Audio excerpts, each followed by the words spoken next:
everyone, my name is Crystal. Welcome to my YouTube channel. It is Thursday morning. Well, it's 1 minute to 12 o'clock, 11:59 on a Thursday morning. I had a surprise. My money was in my bank. I can't take cash out because I've forgotten my PIN number, as I've told you. But I was able to get a Whoosh Tesco delivery, which came in one piece. It wasn't broken.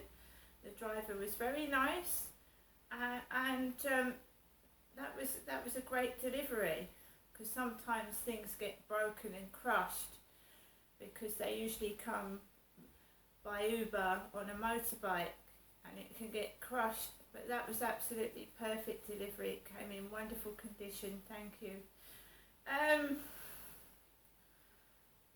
I went downstairs to get the Whoosh delivery. I told you that piece of paper with which on it was by the communal door.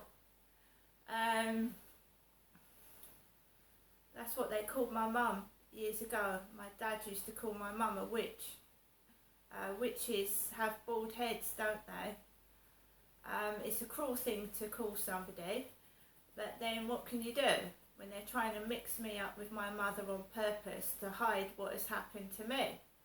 And they will continue to do it to fool themselves into believing that when my dad abused me, he was doing it to my mother and not me. So they're all fucked in the head, basically, and I take no notice of them. It's women. When my dad took me to Morrison's Prince's Park some years ago, and he booked me into Stable Cottages, which is near Grain and Who in Kent, it was a woman that answered the phone in my father's car. "Can I speak to Gareth, please?" And I said, "Who's Gareth?" The guy that booked one of our rooms. And Dad took the phone from me and said, "I'm Gareth." So Dad had booked into Stable Cottages with a fake false name, taking me, his daughter, with him. And my mother knew that my father was taking me to these places. She knew, because she would give my dad his bank card that she was holding in her jeans pockets. She would give him the door keys because she kept hold of the door keys.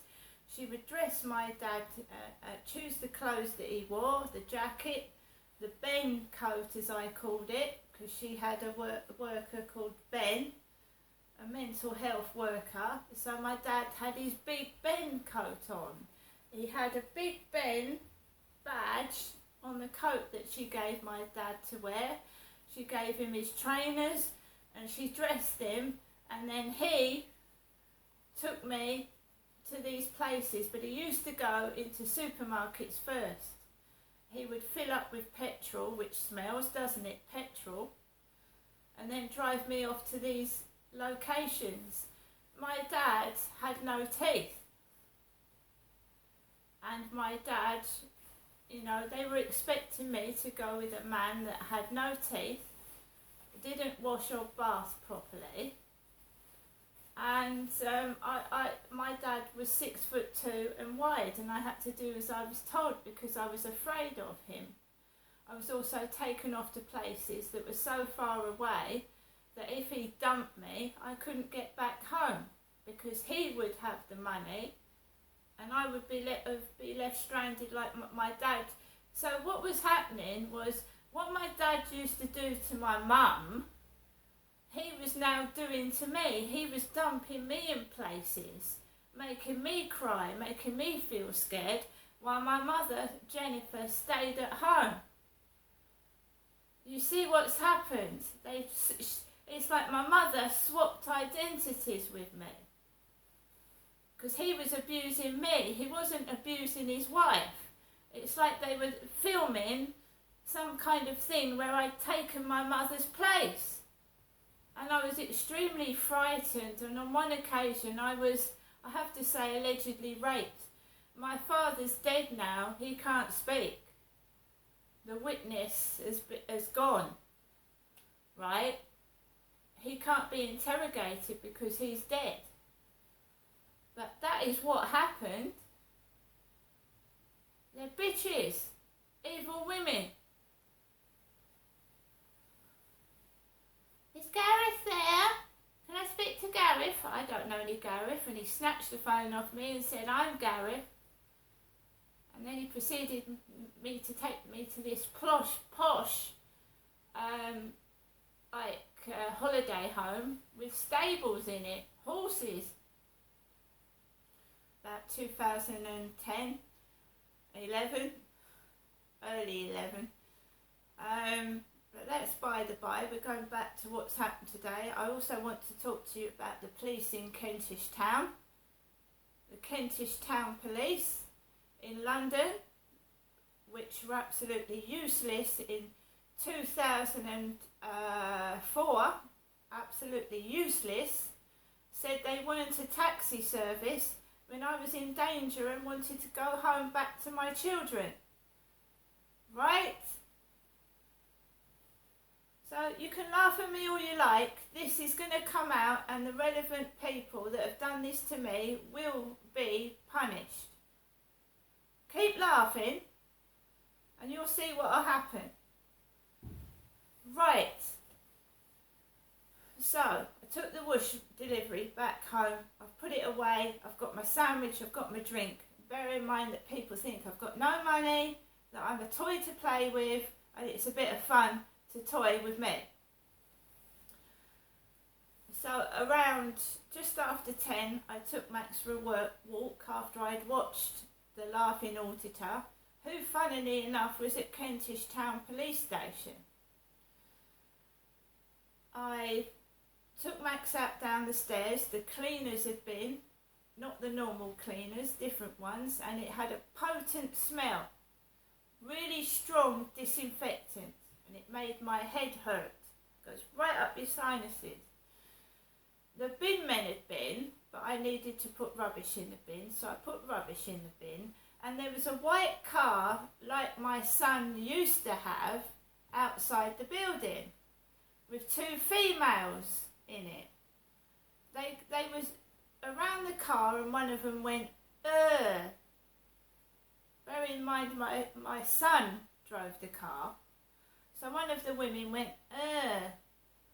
I walked round the back of the car and onto the Rochester Riverside field where there was just one couple walking off with what looked like a small bulldog. I walked onto the field, no one on it at all, walked around, came back, and nobody, absolutely nobody about, which I don't mind because Max was able to go for a walk and I was quite happy with that. Bear in mind that my mum had said to have a good day and people tried to make me cross, incite trouble, shout things so that I do bad stuff, and I've learnt how to ignore it and carry on. Sometimes when I'm not feeling well, I do lose my temper. If someone mentions something about something that's very personal to me, like the sun I haven't seen in over 10 years, or they make derogatory comments about my appearance, I'm going to get cross and I'm going to stand up for myself. Of course I am. I'm not letting people shout abuse at me and get away with it. So I came indoors and that was okay. That was fine. Last night, people were trying to frighten me with those, you know, those things you throw on the floor, popping things. There was somebody underneath that Rochester Railway Bridge throwing indoor fireworks on the floor. And one of them made a loud bang as I was walking down Corey's Road to come to my home last night. Also, someone shouted slag.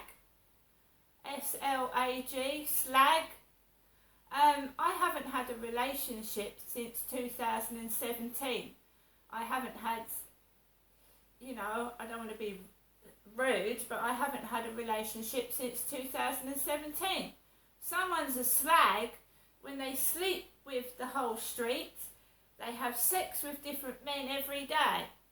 Not me, I'm afraid. So you've got that wrong for a start. So don't call me a slag, you bitch. Right? To be a slag, you've got to be sleeping around with loads of blokes. And I haven't since 2017. And that's a long fucking time. I'm a very clean, hygienic person. And I don't sleep willy-nilly with other people. So being called a slag is the wrong word. Get your facts straight, you bitch. So you can imagine how I felt last night throwing indoor fireworks on the pavement near me and someone shouted slag. But I came in and I watched auditing videos. They go through fucking hell. That someone had armed police after them just for taking photos and videos with their camera. So, they was all ready for me today because they thought I was going to have no money.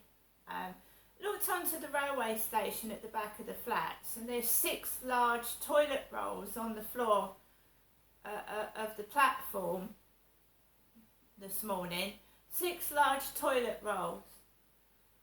Because I mentioned to somebody yesterday on the phone that if I can't get access to my account, I've only got a couple of toilet rolls left.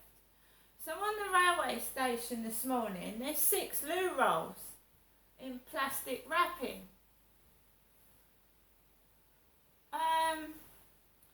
You've got to go way back to 2004 when this all started, when I left my ex-husband to go up to Kentish Town, and I met a half Turkish man called Ray off the internet.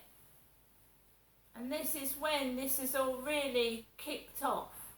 I don't know whether it's Turkish television. I don't know what the fuck is going on, but I am on benefits. I'm being toyed with, and it's not funny. I've lived without my kids now for over 10 years. They've all grown up now, and I want people I want people to come to account for what they've done. I'm isolated and solitary every day and made fucking fun of, and made out to be this dangerous person that goes around stealing and doing criminal damage, and I haven't done anything.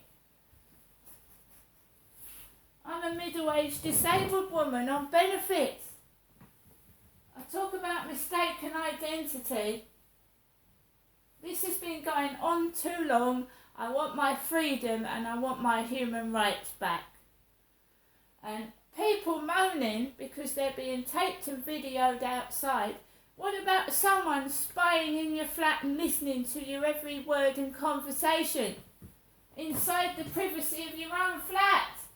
And they're moaning about being videotaped and photographed outside, guys, when they're listening to my phone conversations and inside my flat.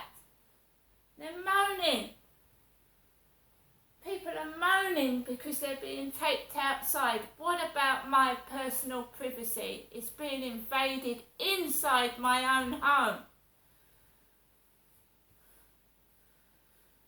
And they're getting away with it because the police that come out to my flat are like Mickey Mouse in uniform. They're not real police. Same for my doctors. Same for anything else in my life. They're all fake. I've seen some of the surnames of people in these flats. Talk about being made up rubbish. The post lady has left a couple of letters out that belong to somebody else. And the surname, I've never heard of it. Someone's making my life up as they go along and they're getting away with it.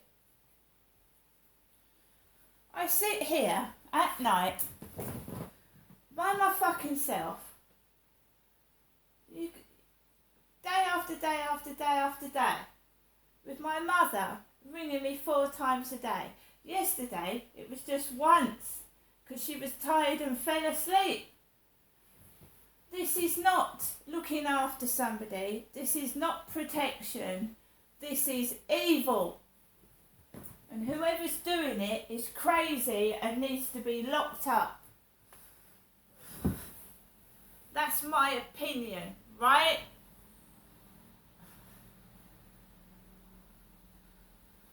How would they like it? Day after day, by yourself.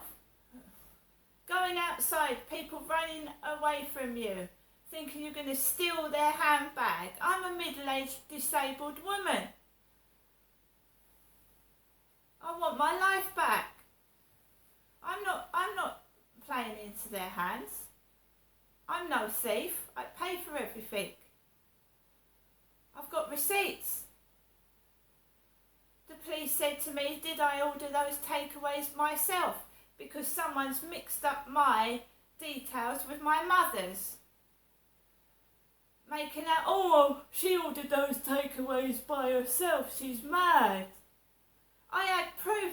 The police didn't want to see the photographs. They didn't want to see the video surveillance image that I had of these men coming up to my flat, banging on my door and frightening me. Didn't want to see